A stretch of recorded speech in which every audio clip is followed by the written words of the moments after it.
అత్యాశకు పోయి అడ్డదారుల్లో డబ్బు సంపాదించాలని యత్నించేవారు ఎప్పుడూ ఆనందంగా జీవించలేరు. ప్రజలను మోసగించి కోట్లను దండుకునేవారు చట్టం నుంచి తప్పించుకోగలరు, కానీ విధి రాత నుంచి తప్పించుకోలేరు. ఈ రష్యన్ దంపతుల హత్య ఉదంతాన్ని చూస్తే మనకు అదే అనిపిస్తుంది. రష్యన్ క్రిప్టో వ్యాపారవేత్త రోమన్ నోవాక్, అతని భార్య అన్నా నోవాక్ దుబాయ్లో హత్యకు గురయ్యారు. దుబాయ్ ఎడారిలో వారి శరీరం ముక్కలు ముక్కలుగా కనిపించాయి. ప్రతీకారంతోనే ఈ హత్య జరిగినట్లుగా పోలీసులు భావిస్తున్నారు.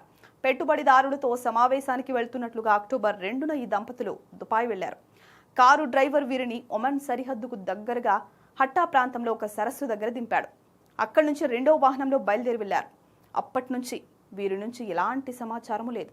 అయితే తాను ఒమన్ సరిహద్దులోని పర్వతాల్లో చిక్కుకున్నానని, తనకు డబ్బులు అవసరము అంటూ పరిచయస్తులకు రోమన్ నోవాక్ సందేశం పంపించాడు. దీంతో బంధువులు వెతుక్కుంటూ వచ్చినా సమాచారం లభించలేదు. పోలీసులకు సమాచారం అందించారు.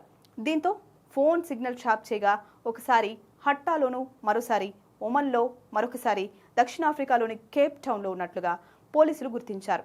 ఇక అక్టోబర్ 4 నుంచి అయితే పూర్తిగా సిగ్నల్స్ కట్ అయిపోయాయి. దంపతుల ఆచూకీ కోసం వెతుకుతూ ఉండగా తాజాగా దుబాయ్ ఎడారిలో మృతదేహాలు లభించాయి. భార్యాభర్తల శరీరాలు ముక్కలు ముక్కలుగా నరికేశారు. అయితే వ్యాపార లావాదేవీల్లో భాగంగానే దుండగులు కుట్ర పన్ని ఈ హత్యకు పాల్పడి ఉండొచ్చని పోలీసులు భావిస్తున్నారు. ఒక పథకం ప్రకారమే పెట్టుబడిదారుల ముసుగులో ఆకర్షించి ఈ హత్యకు పాల్పడి ఉండొచ్చని అంచనా వేస్తున్నారు. రోమన్ నోవాక్ కూడా మోసగాడే. పింటోపియా అనే ప్లాట్ఫామ్ను స్థాపించాడు. రష్యా, చైనా, పశ్చిమాసియా నుంచి పెట్టుబడులు ఆకర్షించాడు. అనంతరం 500 మిలియన్లతో పారిపోయాడు. భారీ మోసానికి పాల్పడినందుకు 2020లో న్యాయస్థానం దోషిగా తేల్చింది.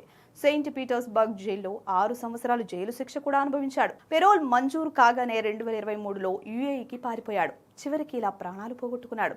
విధిని ఎవరు తప్పించుకోలేరు కదా.